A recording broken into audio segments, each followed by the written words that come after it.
家好，今天呢是10月1号，中国的国庆节。首先呢，祝各位亲友节日快乐。今天呢也是处于金秋10月当中的第一天啊，秋高气爽的时候，非常适合出游。而且国家呢也安排了长的周假，就大概有1周的假期啊，是中国现在几个长周假之一吧，应该是仅次于春节之后的一个长周假啊。所以从昨天我们在外面开车的体验来讲，道路哪都塞，特别是出城的道路啊，车流滚滚。想象呢，就是昨天晚上应该高速公路上面都是塞车的景象了。就大家利用一个长的周假出游呢，我相信这是一种老传统，也是大家工作了很久以后向往一个休闲的时候。那很多人呢是回老家和自己的亲人团聚，是中国人的一种心愿。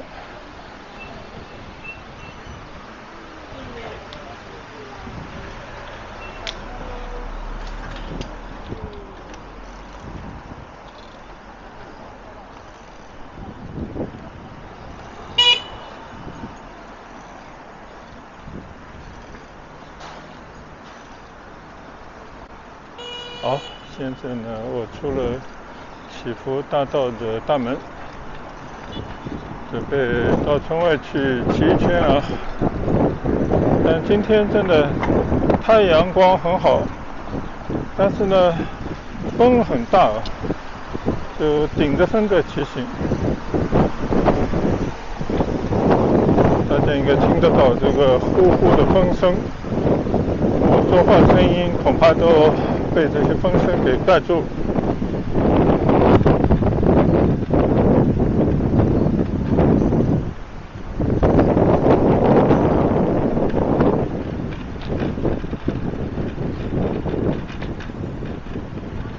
前几天呢，国家突然发布了一些金融救市的措施，应该是比较大的一个措施啊，几乎在几天之内就打爆了空头，让股价呢从2600多就回升到了3300多，这是一个非常巨大的，就靠不到1个礼拜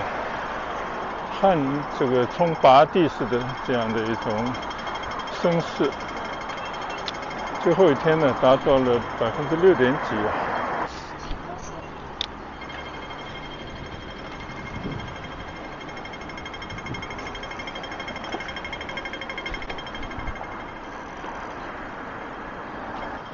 好，现在呢我已经来到了中运路上了，继续骑行。就刚刚说到在国庆前的这么几天，国家放出了大招以强力的措施来扭转股市的这种连续下跌的颓势，使得这几年在股市、房市上损失惨重的中产阶层们，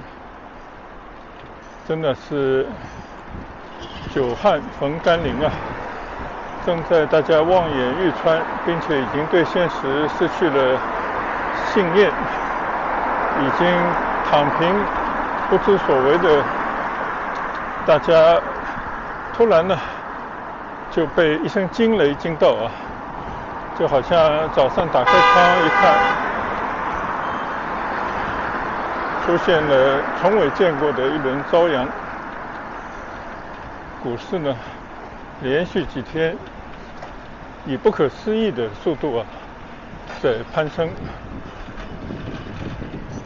使得那些已经意兴阑珊的投资者们，或者说早就洗睡了的那些股民们呢，又回到了市场。据说这几天因为股价从2600多一直被拔高到3300多，在这样的背景底下，所有的证券公司又出现了排队开户购买股票的这种景象。就这些年被迫割肉，被这个市场打得一塌糊涂的这些股民们又开始蠢蠢欲动。就人就这样很容易好了伤疤忘了疼。大家明明知道这个股市呢，它就是一个大浪淘沙的过程，按照市场经济的原则，按照人性的这种贪婪，最后的结果呢，大家其实不得不面对所谓的28法则。在股市上面能够捞到钱的人呢，肯定都是少数但是大家呢，肯定还是想在这个趁乱去赌一把，这个是人性，也是一种赌性所决定的。但不管怎么说呢，市场或者社会呢，需要这种通过大涨来带动大家信心的回升，从而呢，使得大家兜里还剩有的一些钱呢，能够拿出来投资，使得这个社会，使得这个经济呢运转起来。同时呢，这几年也是悲观的气氛弥漫，被西方国家渐渐的和中国呢脱钩，每天都能撤资的这种消息恐怕也是希望对这些看空中国经济的空头们呢出一次重手，最终呢能够希望让这些资本又能够回流到中国。那不管怎么说呢，这些年真的苦情久矣，真的是老百姓张大的嘴巴，希望天上下一场甘霖。尤其是对于那些靠自己的一双手，经过了10几20年、30年打拼的，好不容易成为中产，有了一定的资产，大家渴望这种资产呢能够进一步增值。结果呢，这几年大家看到的现实就是，每个人的资产，无论在股市还是房市呢，起码都掉了30%甚至更多。如果你加杠杆的话呢，可能你的资产早已归零。在这样的一个时代背景底下就是雷厉风行的通过这种强力的救市那我相信呢，应该在短时期内会有一定的效果。那我们就拭目以待那今天呢是节日长假期的第一天，那我觉得网上股民们在一片欢腾的时候我们也不妨回到现实，就来到这些城中村，就普通老百姓就他们既没有能力投资股市，更对这些已经下降了不少的房地产市场也没有能力出手，或者说他们还在幻想着能够资产在更低一点的时候，让他们这种通过辛苦劳动挣来的一些所得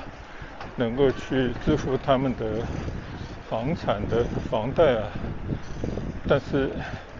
恐怕呢现实又要给这些人打脸了，因为这个社会一旦你驶入了这种资本的节奏，进到了市场经济的轨道，那就天注定就是绝大部分人都不可能是财富的真正的主人。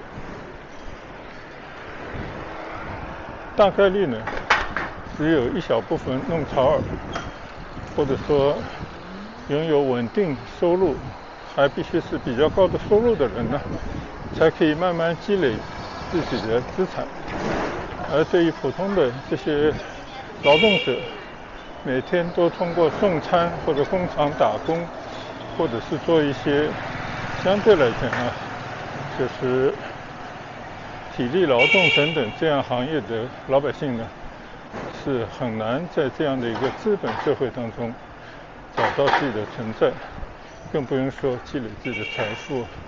就能够过日子就不错。所以呢，任何一个以资本作为发展的导向，以市场经济的游戏规则作为一种生活大家处事的准则的这样的社会，就必须要崇尚一种大家努力向前，让自己通过学习拥有更专业的技能，然后在这个社会上呢，就有可能比普通的人呢生活的好一些。在这个过程当中慢慢去完成自己的积累，最后呢能够迈上一些阶层的台阶啊，或者我们说的阶层的跃升，非常难，但是呢必须要这样做。那另外呢，对于很多真的没有这方面能力，他也努力了，最后呢没有办法获得足够的生活资源的人呢，这个社会要给予关怀，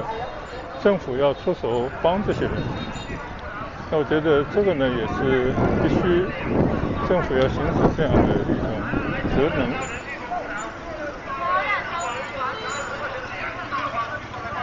现在呢我已经在中村的这些街道就感觉这个地方呢这种民间的自由经济还是比较发达。大家可以看到啊，很多老百姓呢还是依靠这种社区型的，就在这种城乡结合部呢讨生活。这虽然是一种无奈啊，但其实也是很多人的一种选择。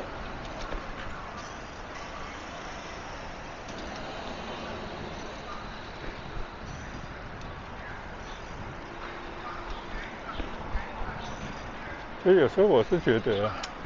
即便是这个股票被拉升，已经低迷了好多年的房地产呢，也会有可能有一个回升，但最终呢，它会是一个漫长的过程，而且其中呢起起伏伏。对那种心态不是特别好，就想赌一把捞一把的人来讲的话呢，就未必是一个很好的时候，因为一个大浪打过来，能够站在潮头的人，那毕竟是少数，更多的人呢，往往是在大潮下去的时候，而这种大潮下去的时候呢，往往就是生活的本身，经济的常态啊，你就会看到更多人在那边裸泳，真的有很多人连上岸的机会都没有，因为他连裤衩都输光了，这就是现实。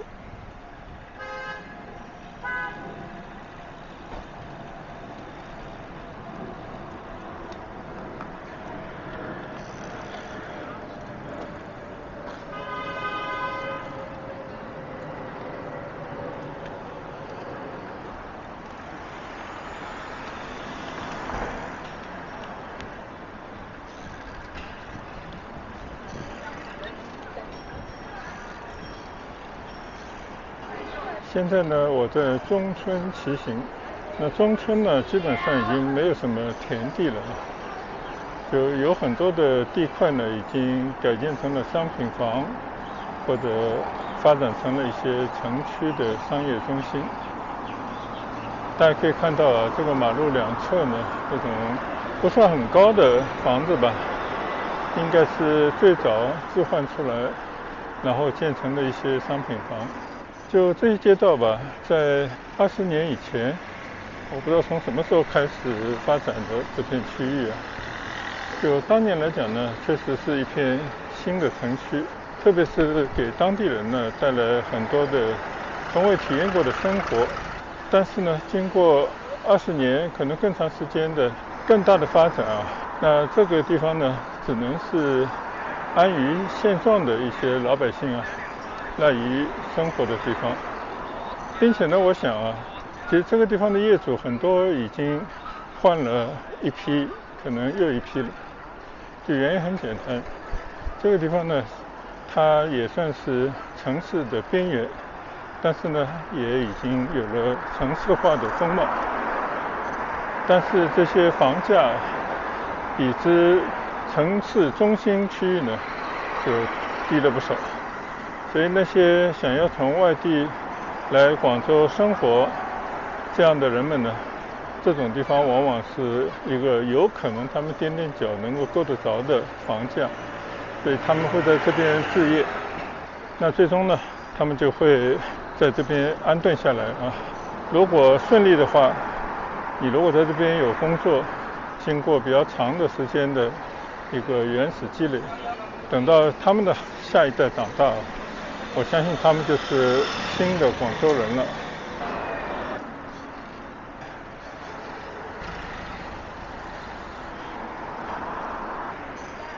现在我正对着呢，马路对面啊，就是大夫山的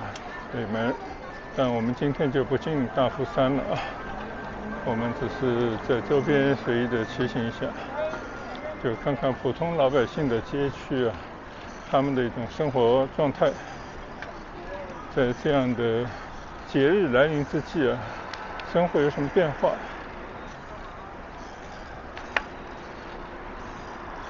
可以这么说啊，我可能说的有点武断，就是你再大的节日，再好的经济上面的某种消息，对于这些地方生活的普通老百姓来讲，基本上也掀不起什么波澜。就大家还是面对现实，因为事实也是如此，你只能在自己的可支配的资源底下过好自己的日子。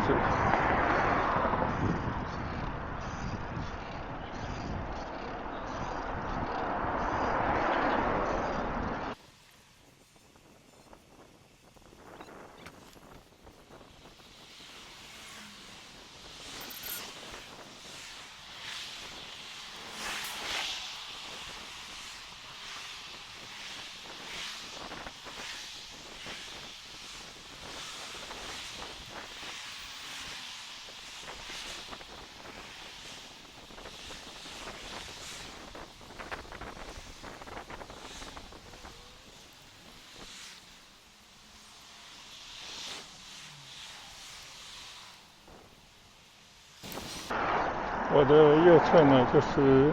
中村的文化公园啊。你可以看到以前的一个村落，现在也在蜕变为一个不错的时尚的街区。我说的时尚呢，并不是说它这些建筑物有多么的时尚啊，而是说呢，它的生活方式啊，接近城里的这种生活了。就大家也会参加更多的体育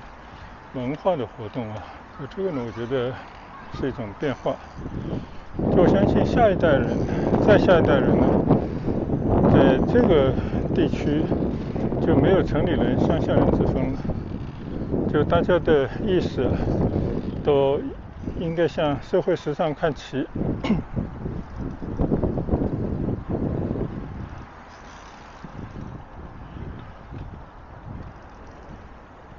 这个石壁上啊，有很多当地的一个以前的风景，号称中村八景。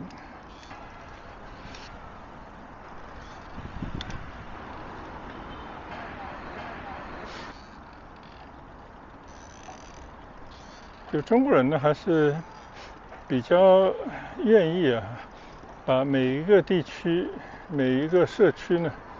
建成一个中心的地带啊，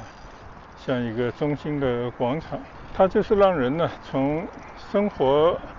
在各个地方的人们啊，从四面八方呢来到这种地方来参加活动。所以它的资源呢，它是集中来使用的，并不是说在一个大的社区里面分成很多地方，让大家呢就近的可以活动。这跟中国传统的思维应该是有关系的，就是中心化，向中央看齐。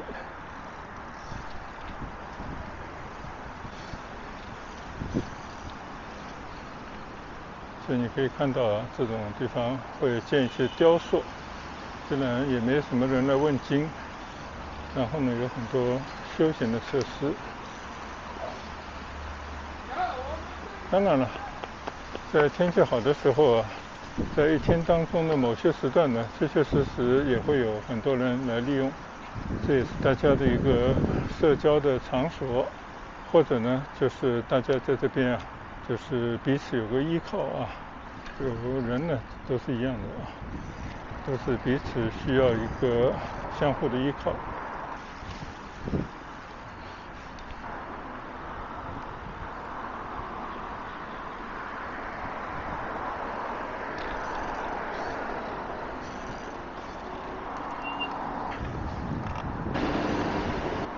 但是今天呢，确实这些公园、这些中心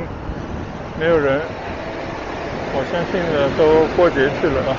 而且这个地方啊，本地人少，外地人多，也就是说呢，在这种长的假期啊，很多人都是选择回老家去看望自己的亲戚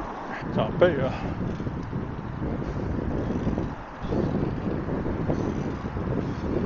所以今天真的就在这样的一个平时还算热闹的普通的街区骑行呢，感觉空荡荡的感觉啊。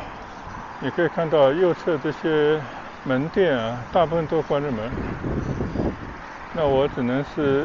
理解为可能是过节了都回家了才停止营业的吧。但另外一方面呢，恐怕也是跟经济不仅有关，就做与不做有时候没啥差别，还不如早早收档关门，就回家忘却一下烦恼啊，最起码可以沉浸在和自己的家人团聚的这种欢愉之中，暂时可以忘记一下这些经济低迷给人带来的痛苦。所以走到这边呢，我就在想啊，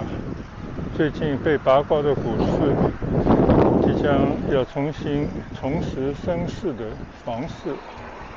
那基本上来讲啊，跟这边的很多普通民众啊，真的关系不大啊。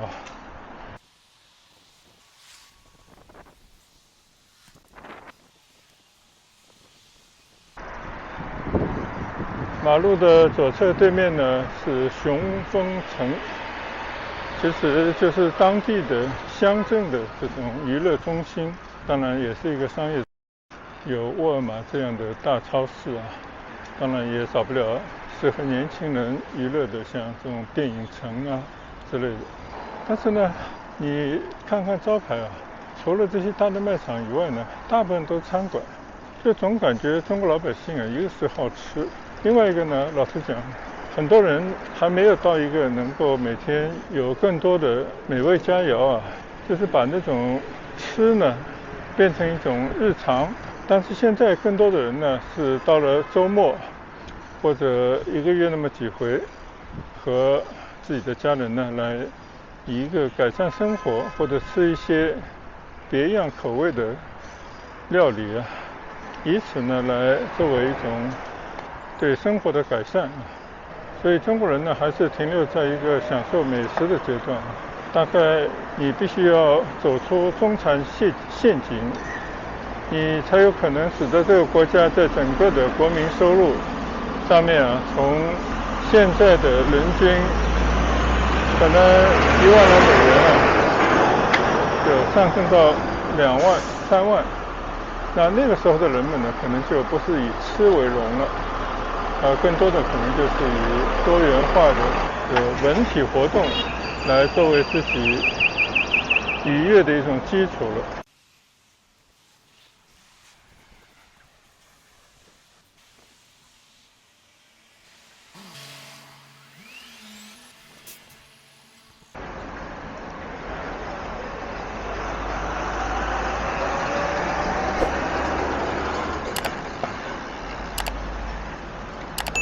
现在看到这些踩单车的孩子们，他们全副武装啊，非常时尚，就跟我们在国外看到的那种骑手啊就差不多。他们的单车装备啊，包括整个骑行的姿态啊，都是相当不错的。所以这就是我说的啊，再过个1-2代人呢，很多东西啊，就随着整个的经济再上一个台阶，然后老百姓呢也会有更多的这种资产的积累之后啊，他这个社会就进入到后中产阶层这样的一个时代了。那如果国家的这个方向不变，它虽然经济也有周期，有升有降，但是不会像现在这样的纯粹就是从一个极端走到另外一个极端，像过山车一样的，就很多抓不稳的人，或者让很多人有这种非分之想的人呢，就会从这个经济盘旋向上的过程当中掉下来。更坏的呢是很多人，大家就对这样的猛烈的起伏呢产生恐惧，选择躺平，最后让自己呢，当然我相信大部分人就是这样的，就落后于这个时代。在等到一个新的周期往上绝尘而去的时候，这些人就发现躺不平了，最终呢就会沉沦到社会的底层。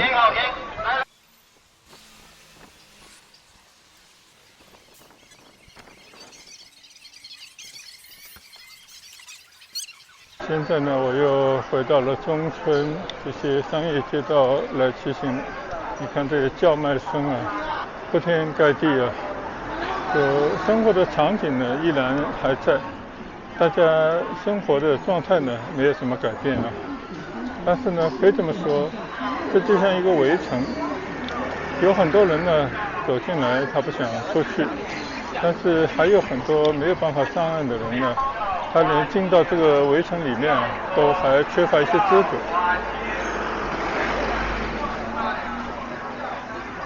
叫花街，那多了几个。叫花街。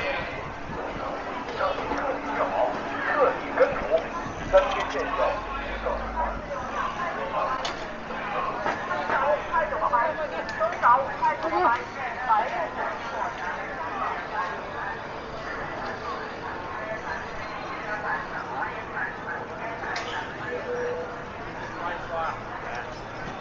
今天呢，也是偶然看到网上有人分享，其实算是一种揭秘吧。他就回答了大家的某种疑问：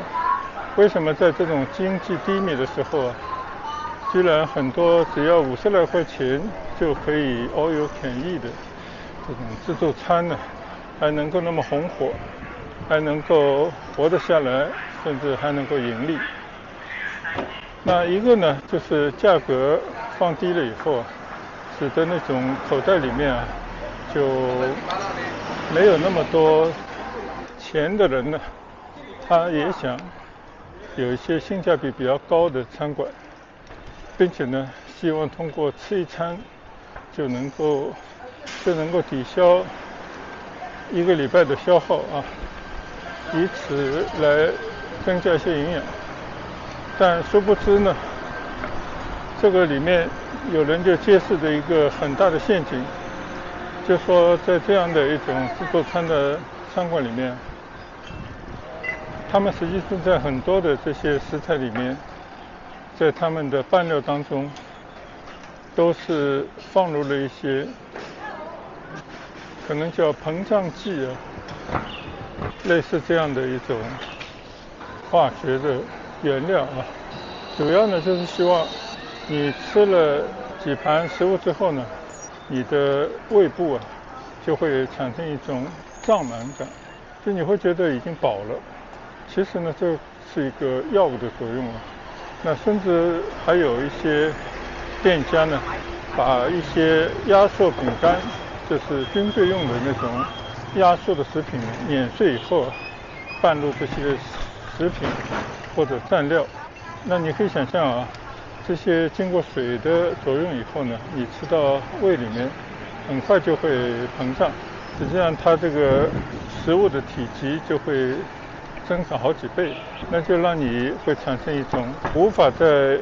摄取更多食物的欲望。总之呢，就是以一些有可能伤害身体来人为的调节你的食欲，或者让你产生一种饱腹感的手段啊，以此呢，让你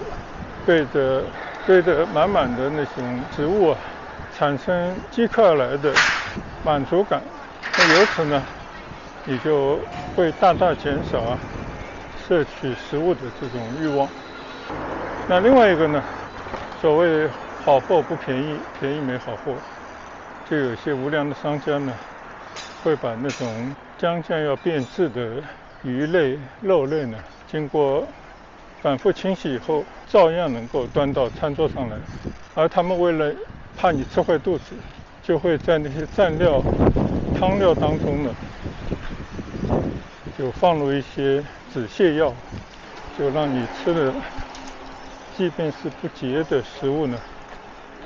也避免拉肚子。像这种信息被曝光出来啊，真的让人感到非常的震惊。那所以呢，我们能够做到的就是在这样的乱世之中，在这种骗人的把戏到处都有，各种无良老板无孔不入的年代就唯有擦亮眼睛，尤其是要避免这种所谓的低端的消费。因为古人说穷山恶水出刁民，我相信呢，在这样的一个社会群体当中，这是一种必然的结果。所以有时候我真的很担心，包括我自己的孩子在内，他们已经习惯于点外卖。当然他们有时候也努力去点一些相对品牌比较大、信誉还可以的这种餐馆。但是我个人觉得呢，但凡只要经商不管是哪一家，能够守得住底线的真的不多的。有些呢，你是可以通过一些检测、检查了解到，但大部分的情况呢，只能凭良心。但力之所趋，人还有多少良心可以剩得下这个大家，我想都心知肚明吧。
从谢村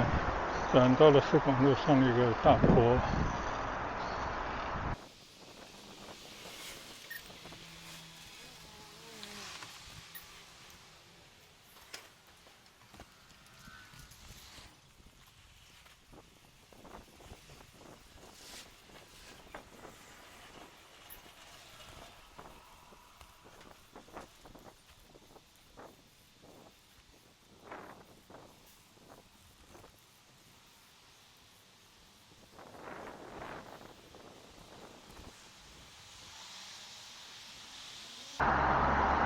好了，又转回到市广路这条大路上了。前面呢就是祈福新村，这边呢已经基本上进到平路了。刚刚爬了几个坡，还是有点累。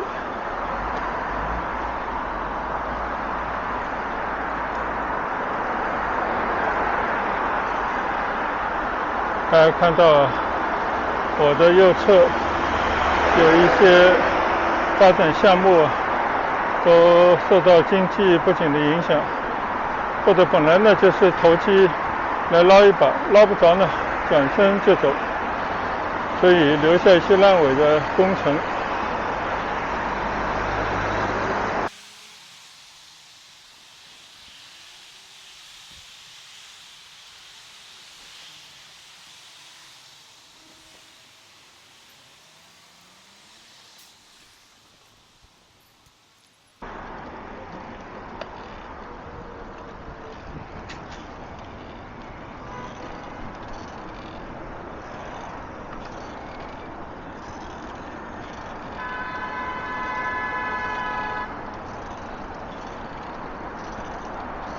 现在呢，我再次骑过石广路，回到前面的祈福新村里面去。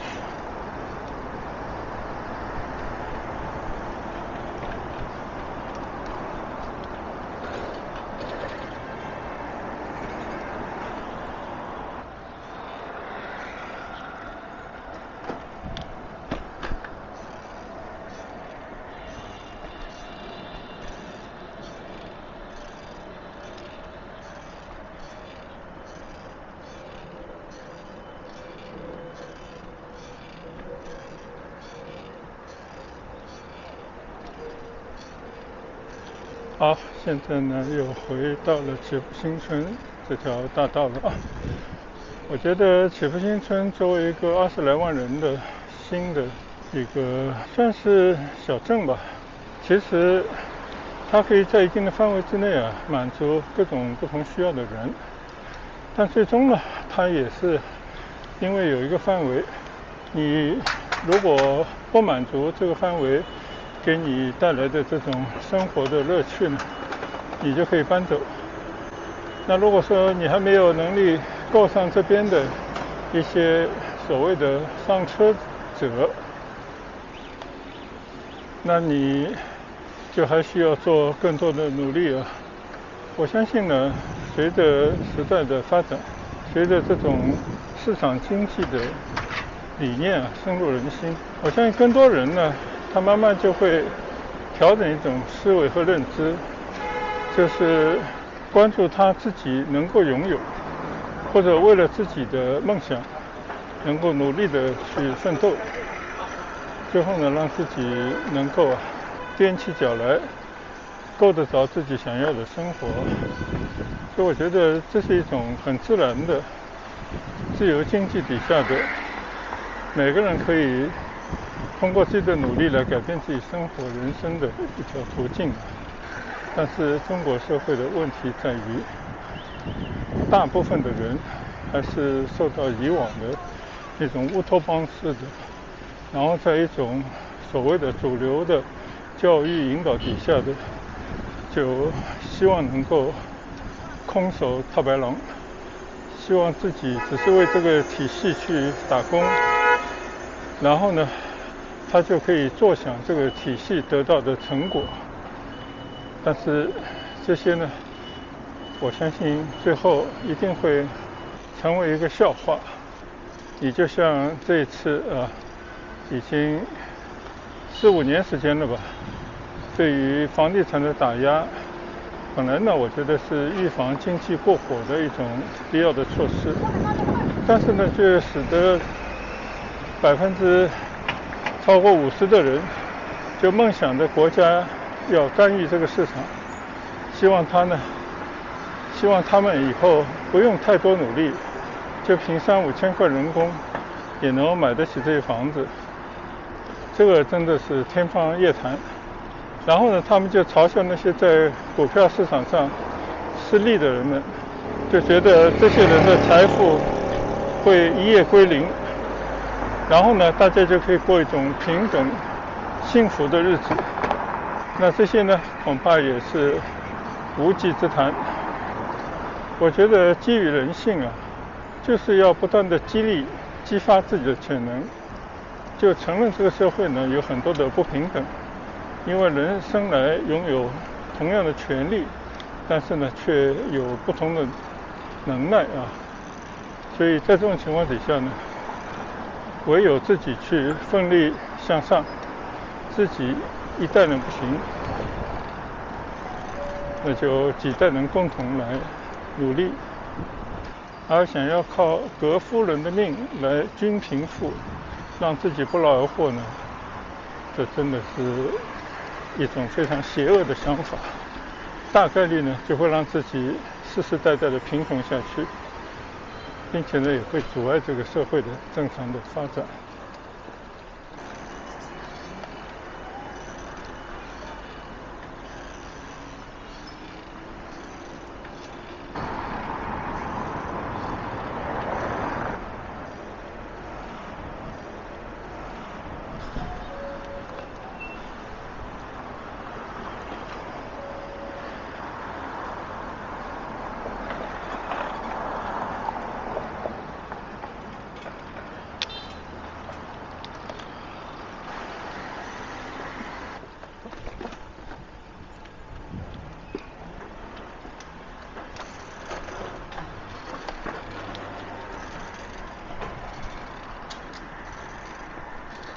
好了，我现在已经回到了祈福村内了啊，顺着这条学院路呢就可以骑回家去了。这几天呢，这里就会比较平静一些啊，小朋友都放假回家去了，就希望他们大家啊能够过一个好的节日，能够跟自己的父母享受天伦之乐，同时呢各出去走走，获得更多人生的体验，由此呢打开自己的境界眼界，那使得自己呢再回到学习的课室里面啊，就带着对社会的更多的认知，认清更多的社会的现实，